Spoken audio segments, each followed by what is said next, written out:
Salve, salve, bitcoinheiros e bitcoinheiras.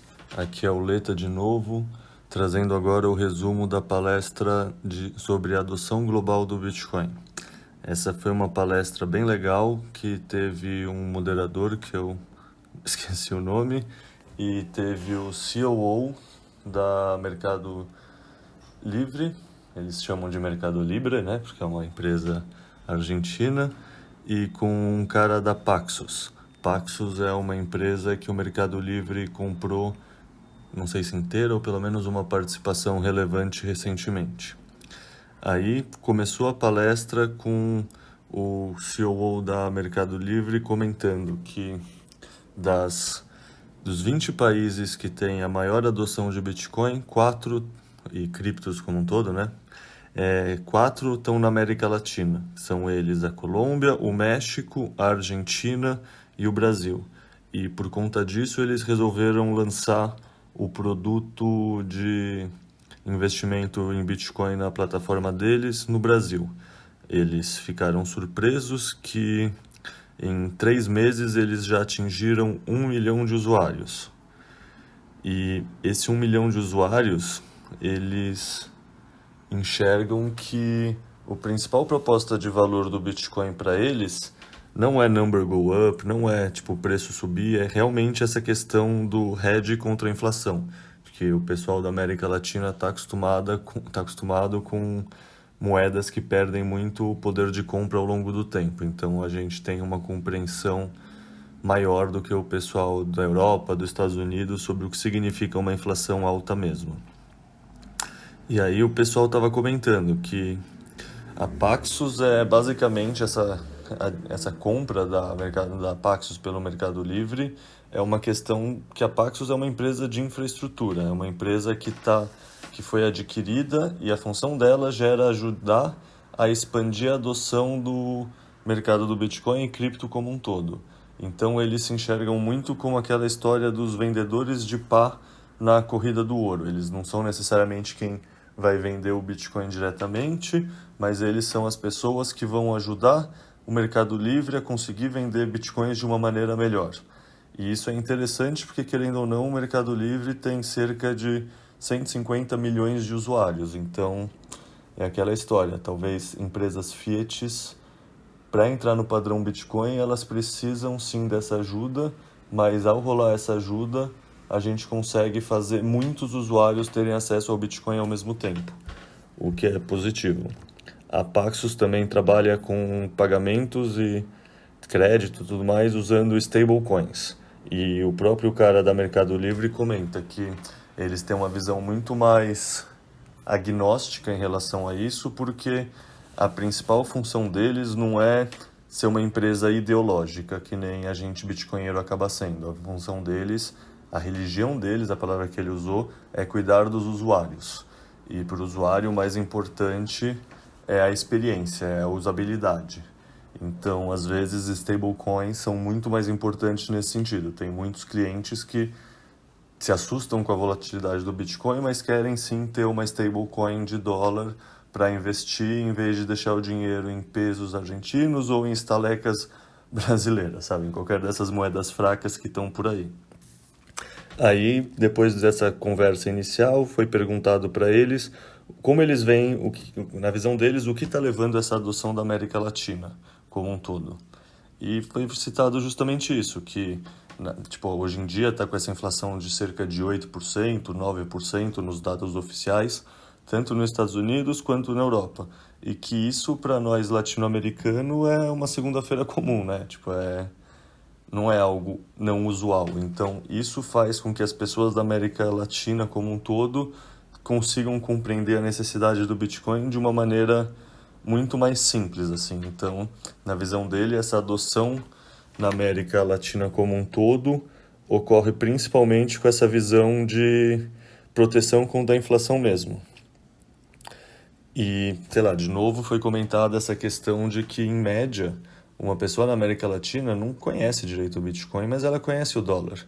Então, usar as stablecoins de dólar também é um caminho intermediário na adoção, porque é essa ponte que faz o contato.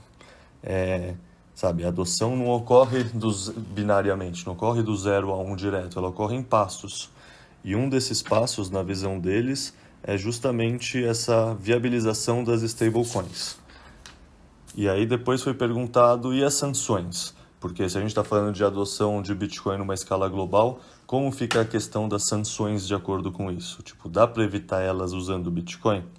E aí a resposta foi que sim, teoricamente é possível fazer isso, porque as transações são pseudônimas e tudo mais, mas na prática não é o que está sendo observado.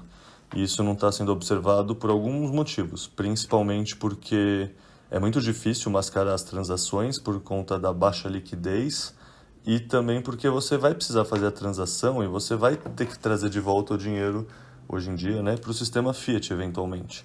E essas pontes de acesso, elas ainda são controladas, reguladas, então você conseguiria impedir que os players que estão evitando sanção entrarem ou saírem no sistema, enquanto ainda tiverem dois sistemas paralelos rolando. Então, que na prática, eles não estão observando o mercado cripto ou Bitcoin como um todo sendo usados para driblar as sanções. E aí eles comentaram, inclusive, que eles acham extremamente positivo que eles entenderam que ser aberto não significa que dá para usar para qualquer coisa. Ou seja, tem uma simetria positiva muito legal no mercado do Bitcoin, que é isso, que o Bitcoin consegue ajudar quem realmente precisa, tipo fazer doação de dinheiro para a Ucrânia, tipo refugiado ucraniano ou o pessoal do Afeganistão que está fugindo do país consegue pôr um pendrive no bolso e fugir, ou só memorizar as palavras e fugir. Mas essa simetria é positiva porque não está dando tanta possibilidade para players considerados cuzões, na falta de uma palavra melhor, tipo players que eles gostariam de censurar, não sendo censurados. Então, nesse sentido, é visto como positiva essa assimetria. Aí, tipo, comentando sobre questões que, como o Mercado Livre é um pouco diferente do Bitcoin como um todo, do pensamento médio dos bitcoinheiros que estão na conferência. Que, por exemplo, para qualquer empresa grande, e o Mercado Livre se inclui nessa, é impossível fazer qualquer coisa com anonimidade, com pseudônimo, sabe? Eles sempre vão precisar, sim, os seus documentos. Por quê? Porque eles precisam seguir regulações. E isso é essa coisa que a gente sempre reclama com a BIPA, a gente sempre reclama com outras empresas, mas é isso. Enquanto a gente não está num mundo hiper-bitcoinizado, a gente vai precisar de construir essas pontes. E essas pontes vão ter que estar, um dos pilares dela, apoiados no sistema Fiat. Então precisa seguir essas regras. É só quando a gente passar da transição e estiver realmente num mundo totalmente hiper-bitcoinizado que essas pontes deixam de ser utilizadas e, portanto, essa questão de anonimidade ou não, KYC, deixa de ser tão relevante. Daí eles também citaram essa questão de, descentralização não é uma prioridade para o Mercado Livre. Tipo, eles não são usuários ideológicos, eles são uma empresa que quer fazer o melhor possível para o seu próprio cliente. Então, eles até concordam no conceito de descentralização ser importante, mas eles querem sim manter certos controles para poder fazer o melhor possível para a própria empresa. Ou seja, eles no fundo se importam mais com os usuários do que com o ethos. E no fundo, sei lá, é uma coisa que pode ser meio incômoda pra gente, mas sendo pragmático assim é o que vai rolar, tipo, essa história da ponte. O pessoal que ajudar a fazer essa transição do sistema Fiat para o sistema Bitcoin, vai sim ter algumas características não ideológicas. Eles não vão concordar com a gente em tudo e mesmo assim eles vão ajudar a gente a ganhar.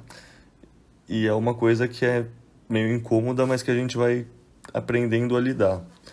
Aí eles também falam essa questão, perguntaram para eles como eles enxergam o Bitcoin sendo usado como moeda de troca, e eles comentaram de novo a questão de, não, para a gente uma reserva de valor é muito mais, que proteja contra a inflação, é muito mais importante do que um meio de troca. Tipo, meio de troca eu já tenho o Cash App, o Venmo, que são as empresas gringas, tipo, fazer um Pix no Nubank, ou fazer um Pix no Itaú, ou um PicPay da vida.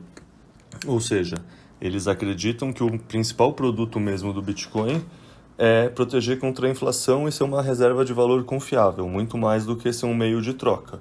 E que um meio de troca dá para usar, acontece por tabela, mas não necessariamente é a prioridade e não é como os usuários deles enxergam o ativo.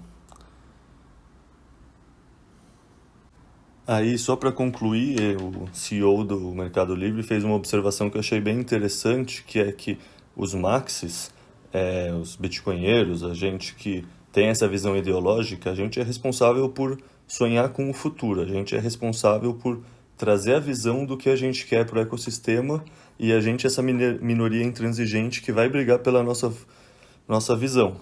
E que as empresas que estão entrando agora, as empresas tipo Mercado Livre, eles são responsáveis por fazer a ponte e tentar criar essa conexão entre os visionários e a adoção como um todo. Que é isso, só o Mercado Livre tem 150 milhões de usuários. Essa ponte bem feita é uma ponte que traz muita gente para o nosso ecossistema.